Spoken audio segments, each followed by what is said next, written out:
Olá, companheiros e companheiras, que Jesus continue em nossos corações a nos inspirar sempre a caminhar pelas veredas do bem, sempre buscando seguir os seus exemplos, fraternidade, de amor, sobretudo de amor a nós e amor ao próximo, tentando cumprir o seu mandamento divino, que é de amar a Deus sobre todas as coisas e ao próximo como a nós mesmos. Nós hoje vamos falar do capítulo 2 do Evangelho segundo o Espiritismo. Meu reino não é deste mundo. Nós vamos falar do item 4, que fala sobre a realeza de Jesus. Vamos pedir licença aos companheiros para retornar ao item 1 e 2, que dá origem a toda a nossa temática e sobre toda a nossa conversa nesse capítulo. Começa no item 1, quando Jesus é interrogado por Pilatos, e Pilatos pergunta: és rei dos judeus? Respondeu-lhe Jesus: meu reino não é deste mundo. Se meu reino fosse deste mundo, a minha gente houvera combatido para impedir que eu caísse nas mãos dos judeus. Mas meu reino ainda não é aqui. Mais à frente, Pilatos retorna. Disse-lhe então Pilatos: és, pois, rei? Jesus lhe respondeu: tu dizes, sou rei. Não nasci e não vim a este mundo senão para dar testemunho da verdade. Aquele que pertence à verdade, escuta a minha voz. Tudo isso está transcrito em João, capítulo 18, versículo 33, depois 36 e 37. O item 4, aliás, ainda comentando um pouco a respeito desse item, nós podemos ver que há um confronto de duas realidades. Pilatos, que representava o poder da época, o poder temporal, já que ele tinha autoridade, inclusive de absolver ou de condenar Jesus, e Jesus, que também estava revestido de uma realeza, mas que nada pudera, que não intervira em seu próprio benefício na situação que era uma situação temporária, uma situação em que ele poderia ser sentenciado ou não, já que seu interesse não era o interesse imediato, mas o interesse futuro, né? Então ele sabia que poderia pagar com a própria vida, como aconteceu, para selar o seu testemunho. Então nós vivemos duas realidades nesse confronto que nós colocamos aqui: o poder temporal e o poder futuro, o poder que transcende a contemporaneidade, mas que nem por isso deixa de ficar marcado na história da humanidade. É aí que nós vamos entrar no capítulo 4, que fala sobre a realeza de Jesus, onde Kardec faz um paralelo muito interessante, que ele fala assim: mesmo aqueles que não foram condecorados com a coroa, que lhes assinala o poder temporal, não significa que acima deles ou sobre eles não reine uma realeza. Tanto é que nós costumamos colocar como o rei da Jovem Guarda, Roberto Carlos, ou seja, ninguém o coroou como rei. Não existe nenhum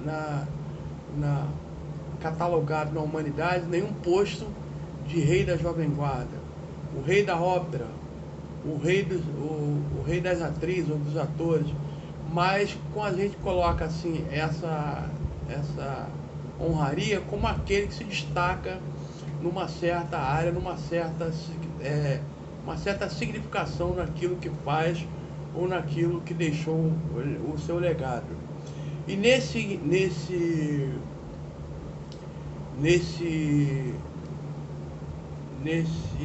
particular, nós podemos colocar Jesus, que mesmo que ele não tenha sido coroado com a coroa humana da sua realeza, Jesus é realmente rei, não o rei da contemporaneidade, mas um rei que habita por toda a humanidade. Tanto é assim que esse título lhe é devido, que a humanidade sempre foi dividida antes do seu aparecimento e depois do seu aparecimento. Nós vemos a história dividida entre antes de Cristo e depois de Cristo.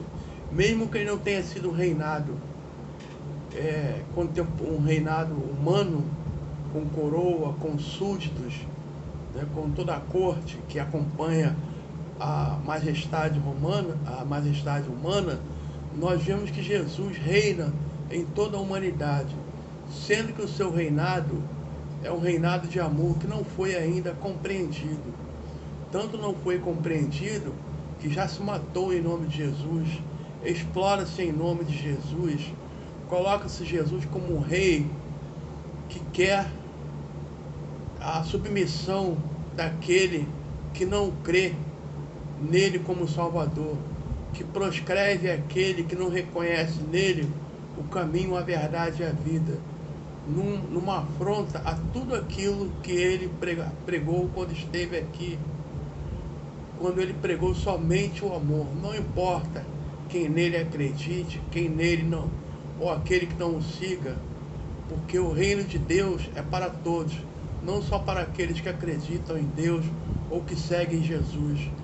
Mas Deus, como um Pai amoroso, não distingue nem discrimina nenhum dos seus filhos, aqueles que creem ou aqueles que não creem.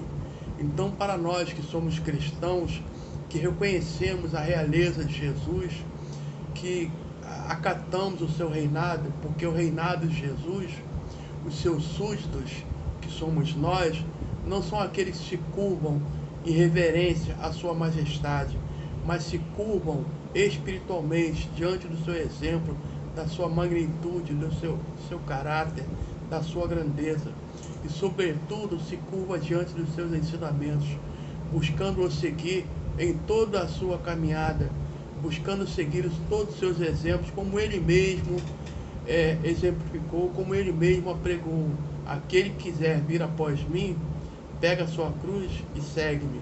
Ou seja, ele não ofereceu nenhuma regalia, não ofereceu nenhum privilégio, não ofereceu nenhuma cruz mais leve àqueles que o seguissem, mas ofereceu sim que quando nós abraçássemos a cruz do sacrifício, que ele estaria conosco, sempre a seguir à frente, mostrando-nos o caminho, mostrando-nos o caminho da vitória, mostrando-nos que a chegada será sempre exitosa, se olharmos para frente e enxergarmos o Cristo a iluminar os nossos caminhos, a ser a nossa inspiração. Então Jesus é rei, sim. Se nós perguntássemos, ou melhor, se Pilatos perguntassem a nós: esse que aqui está à minha frente, que diz que é o seu rei, você o reconhece como rei? Nós devemos responder: sim, ele é o nosso rei, o nosso rei de virtude, o nosso rei de esperança, o reino de esperança, o reino de alegria, um reino de amor, mas que não se dá com acomodação, com a espera de que tudo aconteça a nosso favor. Não, pelo contrário, um reino que jamais se dignou a esperar as coisas acontecerem, mas ele fez acontecer. Ele foi buscar a dor, enfrentar a dor e oferecer àqueles que o procuravam, ou àqueles que ele buscava, amenizar o seu sofrimento.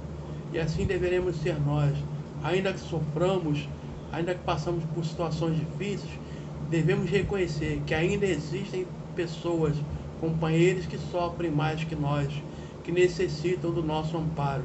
Que não seja a nossa dor um empecilho para que busquemos continuar servindo em nome de Jesus, em nome do Rei a quem amamos e quem desejamos servir até o fim da nossa jornada, ou melhor dizendo, até o dia que nós pudermos olhar para o Cristo e dizer: eis aqui o teu irmão, aquele que buscou servi-lo, ainda com imperfeição, mas sempre com o coração voltado para ti.